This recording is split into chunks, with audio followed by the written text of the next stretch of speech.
धन्य है हनुमान जी जिन्होंने सूर्यपुत्र सुग्रीव की रक्षा की। परंतु महादेव, एक बात मैं नहीं समझ पा रहा हूं कि बाली और सुग्रीव में इतना अधिक प्रेम था, अचानक उनके मत में इतनी भयंकर शत्रुता कैसे उत्पन्न हो गई? इस शत्रुता के मूल में रावण की राजनीति थी। दोनों भाइयों में शत्रुता कराने के लिए उसने मायावी को भेजा था। सुग्रीव, तुम राजा के छोटे भाई हो और तुमसे एक कार्य ठीक से नहीं होता। एक भाग की रक्षा का भार सौंपा था मैंने तुम्हें, तुम वो भी नहीं कर पाए। भैया, मैं पूरे समर्पण से रक्षा कर रहा था उस भाग की, पर लगता है वो फल चुराने वाला मुझसे भी अधिक सचेत था। सदैव कोई ना कोई बहाना। जानते हो, ये वीरों की नहीं पराजितों की मानसिकता है। महाराज बाली, आप विश्राम कीजिए। मैं हूं ना, मैं मित्र को समझाऊंगा। अब पुनः वो ऐसी भूल नहीं करेंगे। हनुमान जी, आप सदैव इसका बचाव करते हैं और एक ये है, वानर की पूंछ की भांति टेढ़ा का टेढ़ा ही रहता है। महाराज, मैं फल चुराने वालों की प्रकृति को अच्छे से पहचानता हूं। मैं समझाऊंगा मित्र सुग्रीव को, और आप देखिएगा वो समझ भी जाएंगे। और यदि नहीं समझे तो आप इस बार उन्हें अपनी बातों से नहीं, अपनी गदा से दंड दीजिएगा। आप समझाइए इसे। हनुमान, आप मेरे मित्र हैं या शत्रु? आप जानते भी हैं कि भैया बाली के गदा की चोट कितनी तीव्र होती है। मैं केवल कहानियां बना रहा हूं, और आपके बड़े भाई हैं, शत्रु थोड़े ना। आप पर थोड़े ना गदा चला देंगे। फिर ठीक है। वही तो स्त्रियों की भांति आपस में क्या बात कर रहे हो तुम दोनों? हे प्रभु राम। महाराज बाली, मैं तो केवल मित्र को समझा रहा था, ये समझ भी गए हैं। क्यों मित्र? अब आप देखिएगा, आज तक वे सभी फल चोर पकड़े भी जाएंगे। बालिक! बाहर निकलो बालिक! महाराज, लगता है कोई आपको युद्ध की चुनौती दे रहा है। बाहर आके अपने मृत्यु से युद्ध करो। बाहर आओ बाली! ये मायावी पुनः आ गया। बार बार मुझसे पराजित होता है, परंतु सुग्रीव के जैसे इसे भी सद्बुद्धि नहीं आती। महाराज, आप मुझे आज्ञा दीजिए। इस मायावी को मैं समझाता हूं, और इस बार मैं इसे ऐसा समझाऊंगा कि इसकी सभी मायाएं अंत हो जाएंगी। क्या हुआ बाली? भयभीत हो गए क्या? बाली, बाहर निकलो अपने महल से। युद्ध करो, युद्ध! नहीं हनुमान जी, अब इसकी माया का नहीं, इसी का ही अंत करना होगा मुझे। महाराज, एक साधारण से असुर के लिए आप क्यों कष्ट ले रहे हैं? मैं हूं ना, मुझे आज्ञा दीजिए। भैया, मैं भी जाता हूं हनुमान जी के साथ। क्या पता उन्हें मेरी सहायता की आवश्यकता पड़ जाए। आवश्यकता पड़ जाए? मुझे आज्ञा दीजिए महाराज। चलिए मित्र।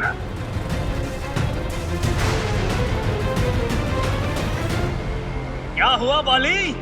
आज मेरे स्वर को सुनकर तुम्हारे बल का अभिमान चूर चूर हो गया। आओ, मुझसे युद्ध करो, युद्ध!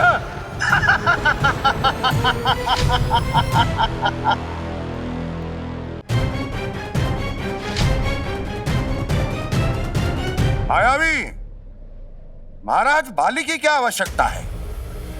तुम्हारे लिए तो मित्र सुग्रीव ही पर्याप्त है। हनुमान जी, क्या कह रहे हैं आप? मैं उपहास कर रहा था मित्र। तुम्हारे लिए तो हम ही पर्याप्त हैं। अच्छा, तो मुझसे भयभीत होकर तुम्हारे महाराज ने तुम्हें भेजा है मुझसे युद्ध करने के लिए, और स्वयं महल में छुप गया। मायावी, यदि तुम इतने ही शक्तिशाली हो, साहसी हो, बलवान हो, तो नीचे उतरो और करो सामना हमारा। हाँ, सामना करो हनुमान जी से।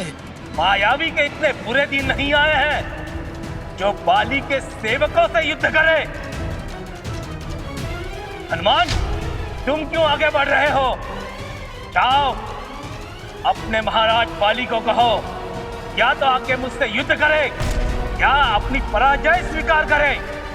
यदि तुम्हारे महाराज को मृत्यु से भय लग रहा है तो कहो उनसे मेरे चरणों में गिरकर क्षमा मांगे मुझसे।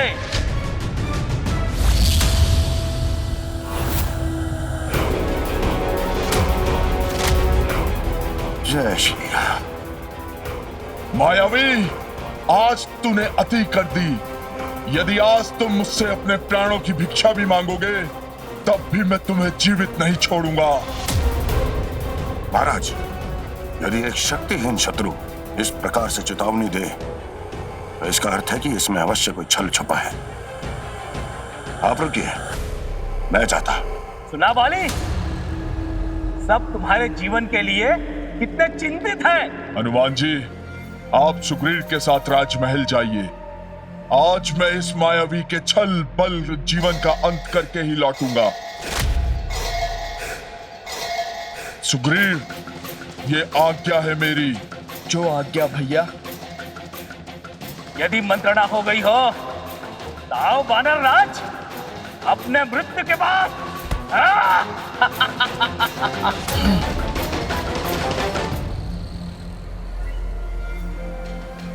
रावण का भेजा हुआ ये असुर न जाने अपने साथ कौन सा छल लेकर आया है।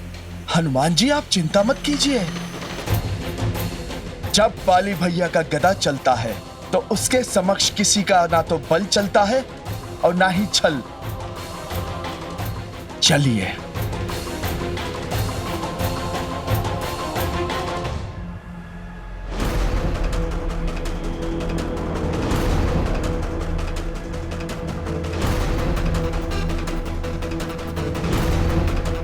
मैं भाग नहीं रहा बाली, तुम्हें तुम्हारे मृत्यु के पास ले जा रहा हूं।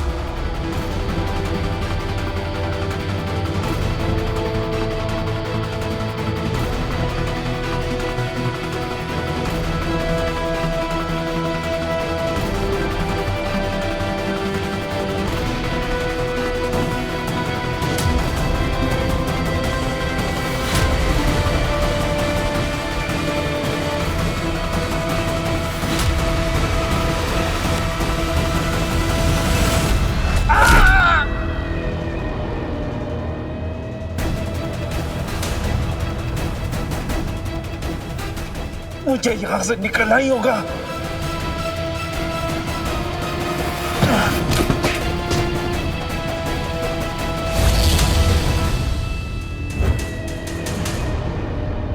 आज तो तुम्हारे महाराज रावण भी मुझसे तुम्हें नहीं बचा पाएंगे मायावी।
मुझे क्षमा कर दो महाराजा बाली, मुझसे भूल हो गई। कई बार क्षमा कर चुका हूं तुम्हें, पर आज तुम्हें मृत्यु मिलेगी। लगता है अब मेरा जीवन नहीं बचेगा। कैसे भाई हैं आप? आपके बड़े भैया एक असुर से युद्ध करने गए हैं और आप यहाँ आनंद पूर्वक फल खा रहे हैं। अरे रोमा, वो भैया बाली हैं। वो किसी भी शत्रु के समक्ष आके उसकी आधी शक्ति खींच लेते हैं। तुम्हें चिंता करने की कोई आवश्यकता नहीं। कुछ भी हो, पर ऐसे संकट की घड़ी में आपको उन्हें अकेले नहीं जाने देना चाहिए था। मैंने तो कितना हट किया था कि उस मायावी से मुझे युद्ध करने दीजिए, और भैया बाली ने मेरी तो एक ना सुनी। यदि तुम्हें विश्वास ना हो तो तुम हनुमान जी से पूछ लो। हनुमान जी, आप चुप क्यों हैं? बताइए ना रोमा को। अवश्य देवी रोमा, इस बार मित्र सुग्रीव ने अपना उत्तरदायित्व पूर्ण रूप से निभाया है। तनिक मैं भी तो सुनूं।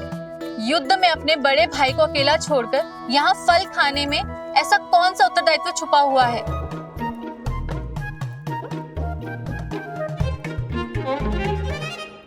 देवी रोमा, राज्य की रक्षा का उत्तरदायित्व। अब आप ही बताइए, महाराज बाली तो यहाँ है नहीं, अब इतने बड़े राज्य की रक्षा का उत्तरदायित्व किसका होता है? मित्र सुग्रीव का। अन्यथा ये वहां नहीं होते युद्ध क्षेत्र में। क्यों मित्र? जी, समझ गए ना देवी रोमा, कितना बड़ा उत्तरदायित्व है मुझ पर। राज्य की आने वाले संकटों से रक्षा करना, लोगों को न्याय दिलाना। आप तो उत्तरदायित्व की बात ना ही करें तो ठीक है। यदि हनुमान जी मेरे पिताश्री से बात ना करते तो आज हमारा विवाह ना हुआ होता। वैसे हनुमान जी, हाँ मित्र, रोमा ने ये बात तो ठीक ही कही। यदि आप ना होते तो मुझ में तो साहस ही नहीं था उनके पिताजी से अपने प्रेम की बात करने का। तब तो मित्र, आपको ये राज्य और ये विवाह दोनों का उत्तरदायित्व ठीक से निभाना होगा। अन्यथा देवी रोमा की तरह संपूर्ण संसार कहने लगेगा कि मैंने आपको बिगाड़ा है। हनुमान जी, संसार कुछ भी कहे, पर मेरे पूरे जीवन का उत्तरदायित्व तो आप ही पे है। जय श्री राम। जय श्री राम। अवश्य।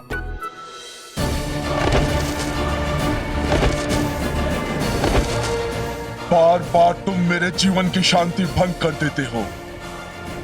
अब मैं तुम्हारा जीवन शांत करके ही लौटूंगा।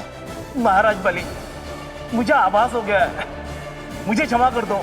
अच्छी बात है, अब तुम्हारी भूल और तुम्हारा दोनों का अंत एक साथ ही होगा।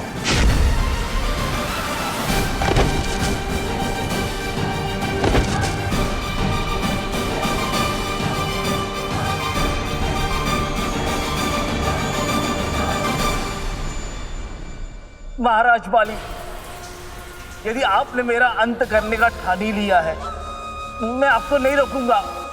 बस आपसे निवेदन है कि मेरी अंतिम इच्छा पूरी कर दीजिए। मृत्यु के अतिरिक्त और क्या इच्छा है तुम्हारी? महाराज, मैंने सुना है कि मरकर स्वर्ग जाने वाले को सोमरस मिलता है, परंतु मैं तो नर्क जाऊंगा। मैंने सुना है वहां तो जल भी नहीं मिलता। इसलिए बस मैं अंतिम बार जल पीना चाहता हूं। मुझ पे कृपा कीजिए मुझ पर। ठीक है, पर तुम शीघ्रता करना।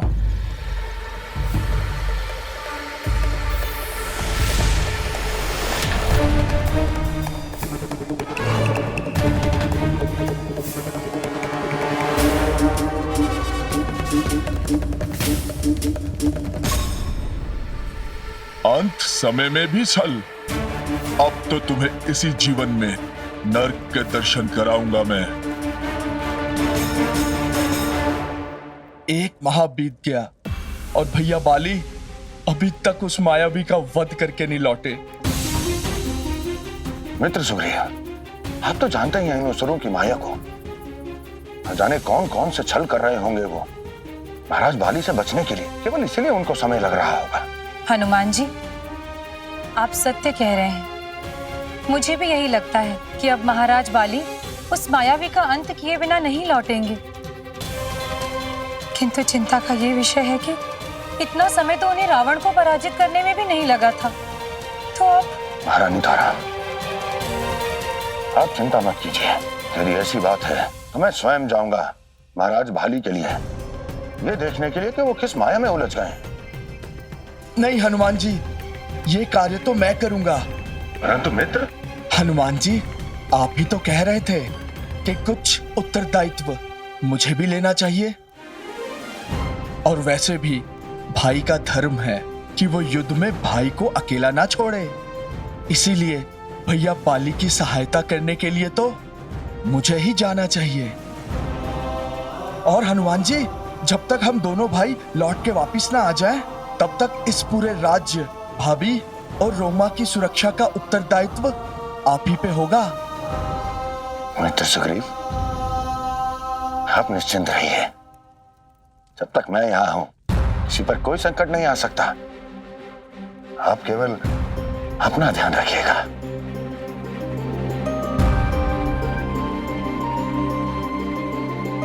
जय श्री राम। हे प्रभु राम, मेरे मित्र की रक्षा करना।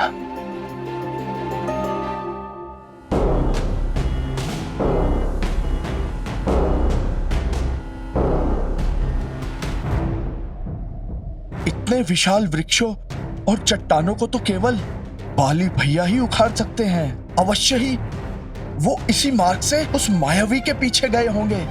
भैया बाली, भैया बाली, बाली भैया कहाँ हैं आप? भैया बाली कहाँ हैं आप? मायावी, ये कैसा स्वर है? चाहे एक युग बीत जाए, परंतु मैं तुम्हारा अंत किए बिना यहाँ से नहीं लौटूंगा। ये तो भैया बाली का स्वर है। ऐसा शक्तिशाली प्रहार तो केवल भैया बाली ही कर सकते हैं।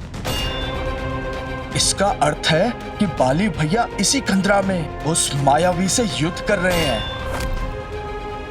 नहीं नहीं, भैया ने तो मुझे किष्किंधा में ही रहने का आदेश दिया था।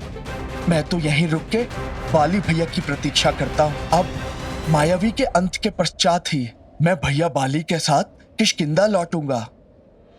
राम राम राम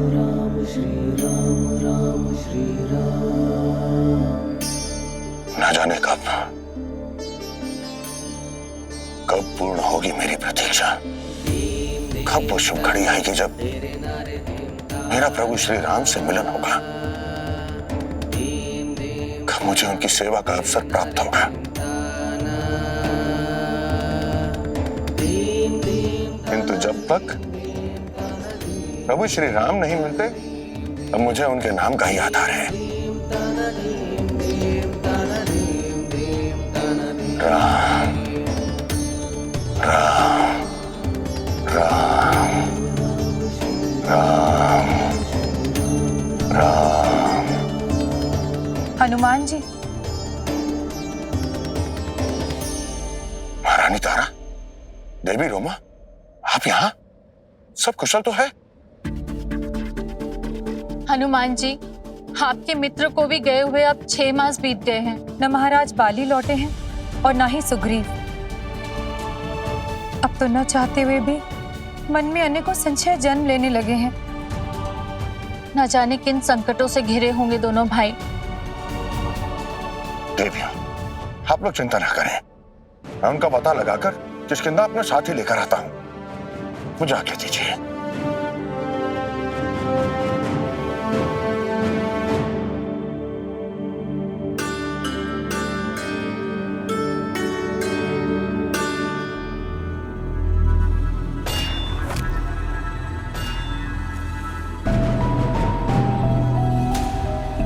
छह मास बीत गए और ये युद्ध है कि समाप्त होने का नाम ही नहीं ले रहा है। इतने लंबे युद्ध से तो बड़े से बड़ा योद्धा भी थक सकता है।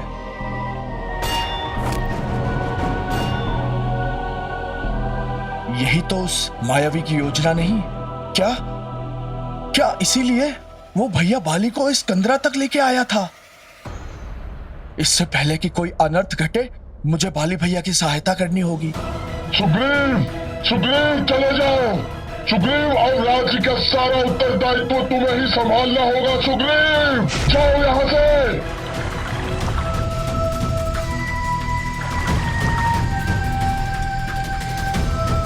ये क्या? नहीं नहीं, ये नहीं हो सकता। ये कैसे हो सकता है? भैया बाली का कोई भी अहित नहीं कर सकता। किंतु यदि उस मायावी ने भैया बाली का वध कर दिया हो तो वो तो मुझे भी जीवित नहीं छोड़ेगा। जिसका उसका सामना भैया बाली नहीं कर पाए, उसका सामना भला मैं कैसे कर सकता हूं?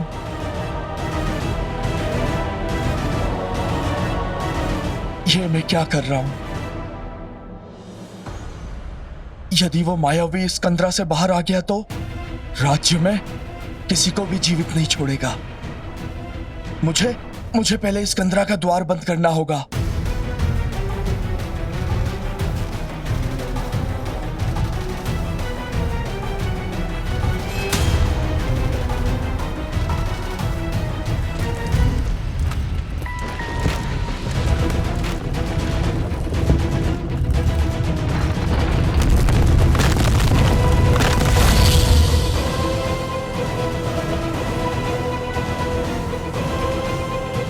महाराज बाली, मित्र सुग्रीव, महाराज बाली,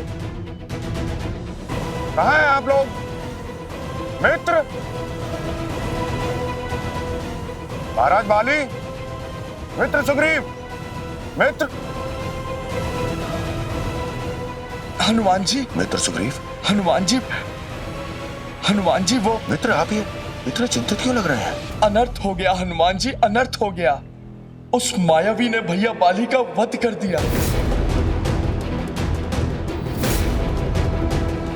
वध कर दिया? ये कैसे संभव है? बाली का वध तो रावण भी नहीं कर सकता। हनुमान जी, मैंने अपनी आंखों से देखा, पहले भैया बाली का स्वर, फिर उनका रक्त। यदि ऐसा है तो मैं उस मायावी का वध कर दूंगा। रुक जाइए हनुमान जी, रुक जाइए। मैंने उस मायावी को उसी कंदरा में बंद कर दिया है। अब वो मायावी उस कंदरा से बाहर नहीं निकल पाएगा हनुमान जी, उसका स्वयं अंत हो जाएगा। इसलिए आपसे विनती है कि आप संकट का द्वार पुनः मत खोलिएगा। मित्र, आपने अपनी बुद्धिमत्ता का परिचय दिया है, अब हमें यहां से चलना होगा। यह शोक सूचना हमें संपूर्ण किष्किंधा को देनी है। चलिए।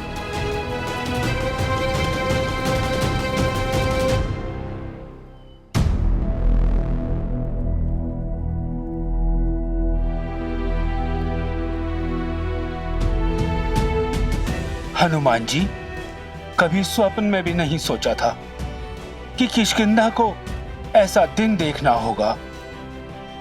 महाराज बाली का अंत इस प्रकार हो जाएगा। जी जामवंत जी, महाराज बाली ने ही तो असुरों को रोक रखा था।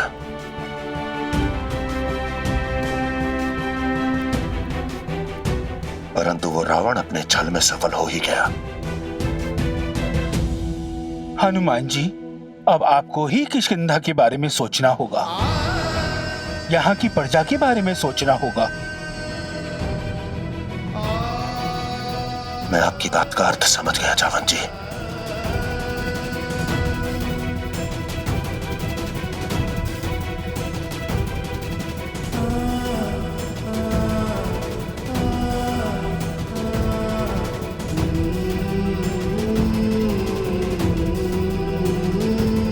महारानी तारा, मुझे क्षमा कीजिए, किंतु ऐसे कठिन समय में आपसे कुछ भी निवेदन करना अनुचित होगा।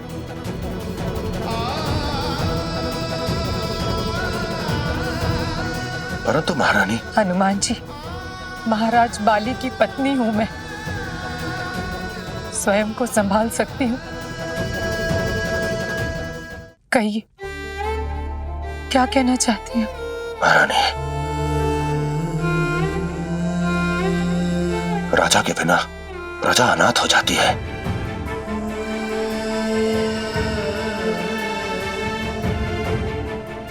यदि सिंहासन रिक्त हो जाए तो शत्रु का साहस बढ़ जाता है।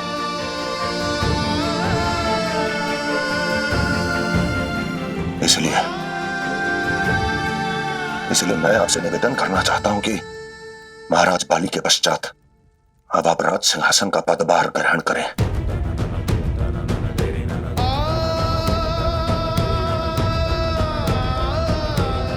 आप ये क्या कह रहे हैं हनुमान जी? आप तो राजधर्म जानते हैं ना? राजा के पश्चात उसका भाई या उसका पुत्र उस सिंहासन का अधिकारी होता है।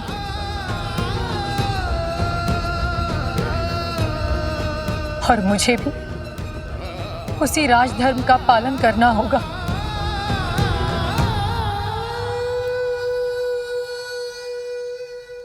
किष्किंधावासियों, अश्रु से नहीं, साहस से स्मरण करना होगा महाराज बाली को। उन्हें यह विश्वास दिलाना होगा कि हम आने वाले संकट को उन्हीं के समान सामना करने में सक्षम हैं।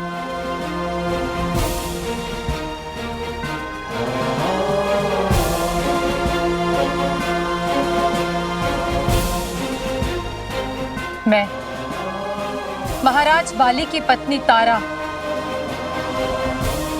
महाराज बाली के अनुज सुग्रीव को किष्किंधा का महाराज घोषित करती हूँ।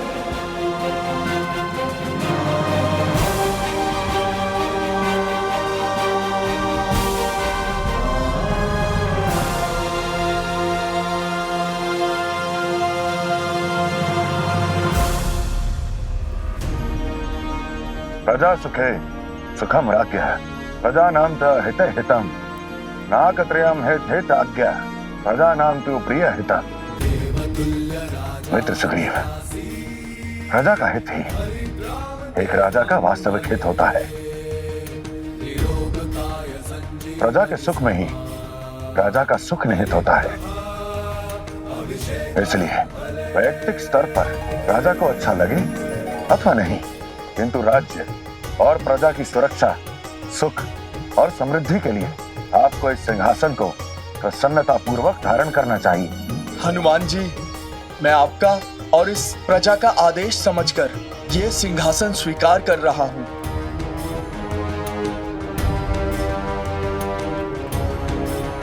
परंतु मैं आपकी सहायता के बिना कोई भी कार्य नहीं कर सकता। मित्र सुग्रीव, मैं आपको वचन देता हूं कि किष्किंधा और आपकी सहायता के लिए मैं हर क्षण प्रस्तुत रहूंगा। आप आसन ग्रहण कीजिए।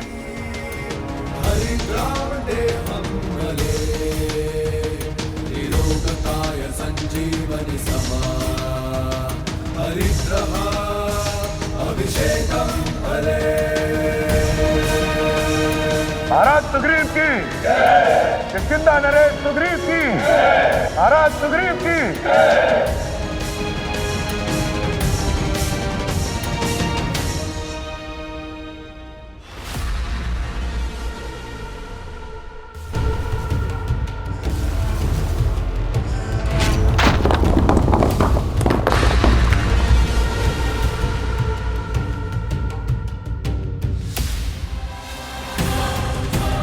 कंदरा का द्वार किसने बंद किया? मैंने यहां सुग्रीव का स्वर सुना था, वो यहीं था। तो अब कहां चला गया? सुग्रीव, सुग्रीव! इसका अर्थ है कि सुग्रीव ने ही यह द्वार बंद किया था। अब समझ आया कि मेरा वास्तविक शत्रु मायावी नहीं, सुग्रीव है। सुग्रीव!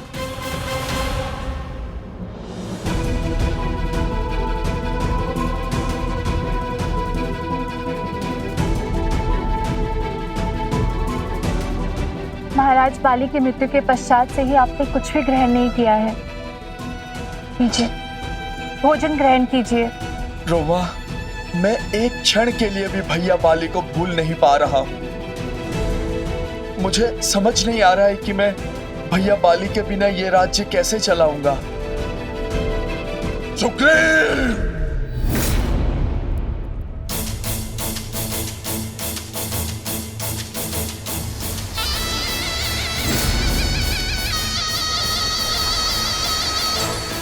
सुग्रीव! भैया बाली, ये तो भैया बाली का स्वर है। इसका अर्थ है कि भैया बाली जीवित है। परंतु ये कैसे संभव है? कहाँ छुपे हो सुग्रीव?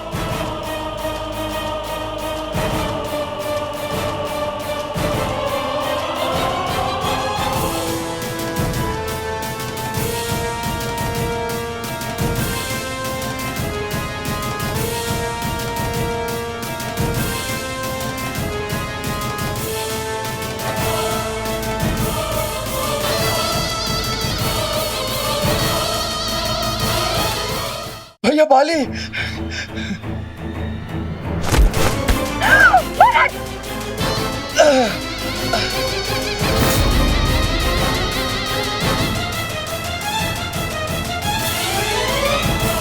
और प्रेम और सम्मान दिखाने की आवश्यकता नहीं है। अब मैं तुम्हें पूर्ण रूप से पहचान गया हूँ। ये आप क्या कह रहे हैं भैया? सत्य कह रहा हूँ मैं। भाई के रूप में एक शत्रु को पालता रहा मैं। भैया आपको अवश्य ही कोई भ्रम हुआ है। भ्रम हुआ था, पर अब सारे भ्रम दूर हो गए। मेरा अंत करके तुम स्वयं राजा बनना चाहते थे, इसीलिए तुम उस कंदरा का द्वार बंद करके आए थे ना। मुझे लगा कि आपकी भैया मृत्यु हो गई है। रुक जाइए महाराज, रुक जाइए महाराज।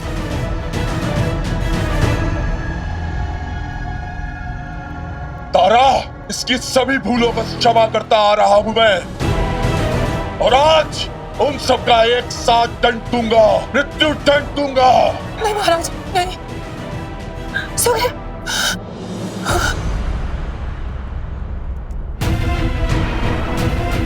कहां भाग रहे हो महाराज सुग्रीव, मेरा न्याय किए बिना?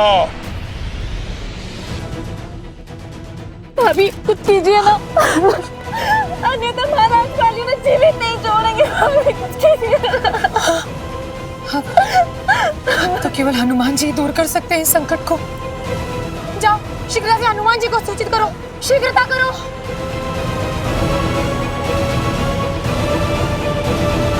ऋषिवर, और इस प्रकार रावण अपने छल में सफल हो गया।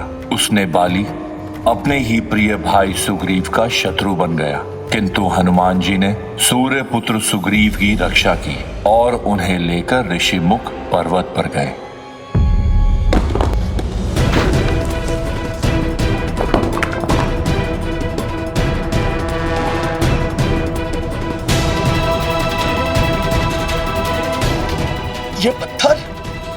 ये पत्थर कहां से आए? कहीं बाली भैया यहां तो नहीं आ गए? हनुमान जी, ऋषिवर, हनुमान जी कहां हैं आप? हनुमान जी,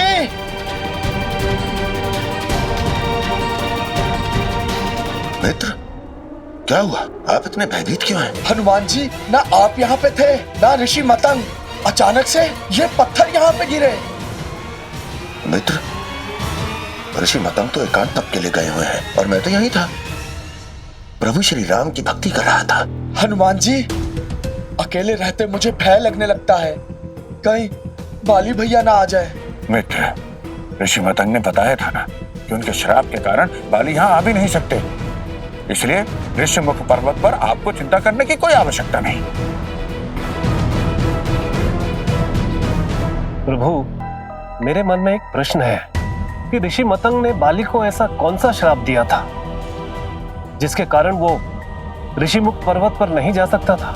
ऋषिवर, ये उस समय की बात है जब रावण के भेजे हुए असुर डुडुम्बी और बाली के मध्य युद्ध हुआ था।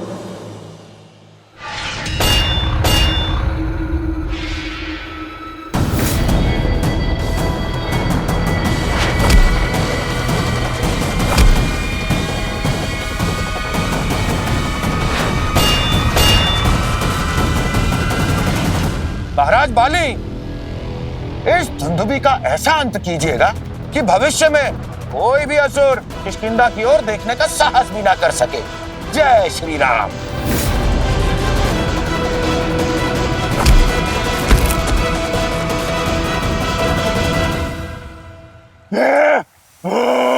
धुंधुबी, जिस बाली से तुम्हारे महाराज रावण भी नहीं जीत पाए, उसे तुम कैसे पराजित करोगे भला? हनुमान, अब मैं महाराज रावण की उस पराजय का प्रतिशोध अवश्य लूंगा।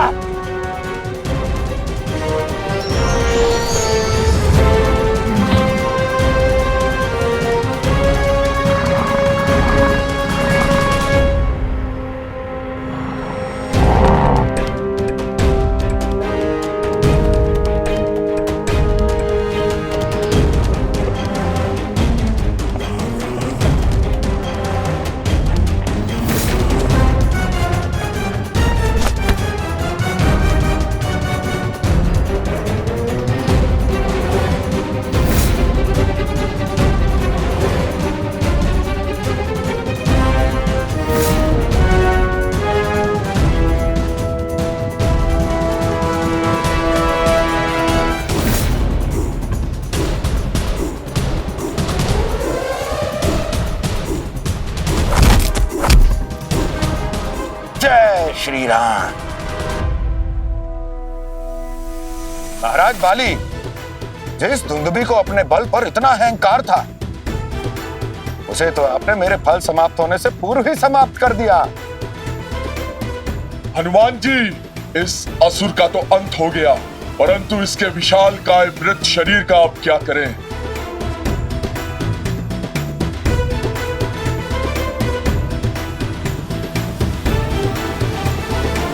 महाराज बाली, इस समय तो मैं आपको केवल इतना ही बता सकता हूं कि यदि फल खराब निकल आए तो उसको फेंक देना ही उचित है। जय श्री राम।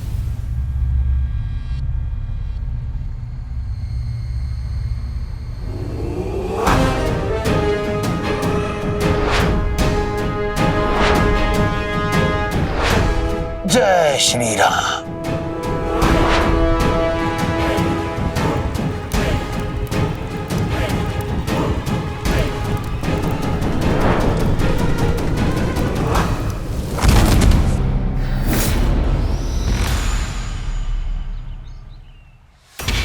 किसने किया है यह धर्म?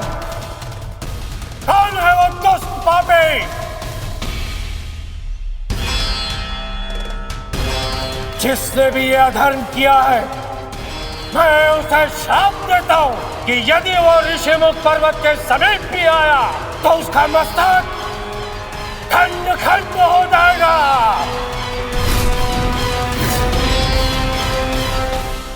इसका अर्थ यह हुआ कि हनुमान जी ने यह लीला जानबूझकर रची थी। हाँ ऋषिवर, हनुमान बाली के इस स्वभाव को आरंभ से ही जानते थे और उन्हें यह भी ज्ञात था कि आने वाले समय में ऋषि मुख पर्वत ही धर्म की ढाल बनेगा, जहां अधर्मी रावण के विरुद्ध प्रभु श्री राम की वानर सेना एकत्रित होगी। जय हनुमान, जय हनुमान।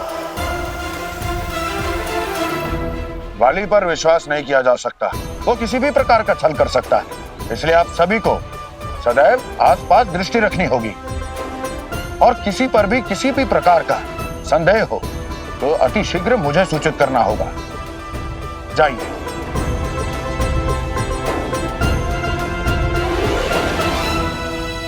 श्री राम जय राम जय जय राम। जय श्री राम। जय श्री राम। हनुमान जी, यदि आप यहाँ पे नहीं होते हैं तो मुझे हर क्षण भय लगा रहता है। कहीं बाली भैया या उनका कोई योद्धा यहाँ पे ना आ जाए। मित्र, इसलिए तो मैंने वानर वीरों को पर्वत के चारों ओर नियुक्त कर दिया है। आप बस इतना समझ लीजिए कि ना तो बाली हमसे छुप सकता है, ना उसका कोई गुप्तचर, ना ही कोई योद्धा।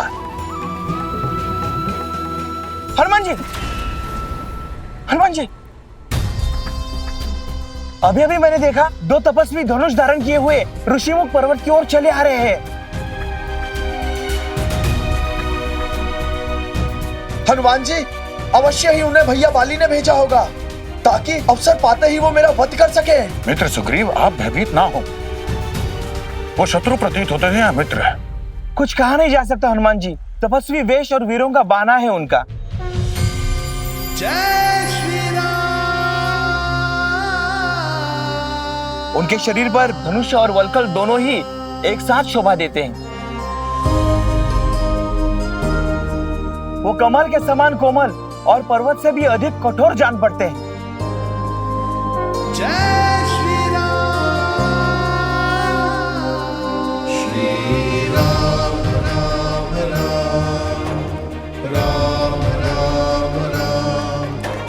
हनुमान जी, हनुमान जी, आप कहाँ खो गए?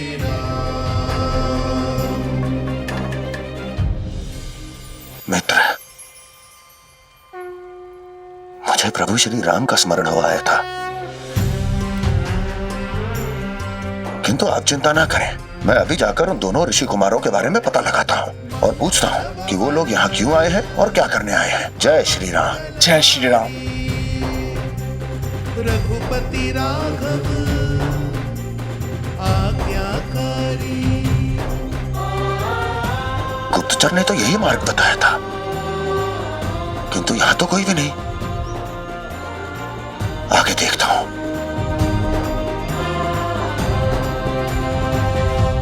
श्री राम राम राम राम राम राम श्री राम श्री राम श्री राम श्री राम राम राम राम राम श्री राम। मुझे ऐसा क्यों लग रहा है जैसे प्रभु श्री राम मुझसे मिलने आ रहे हैं।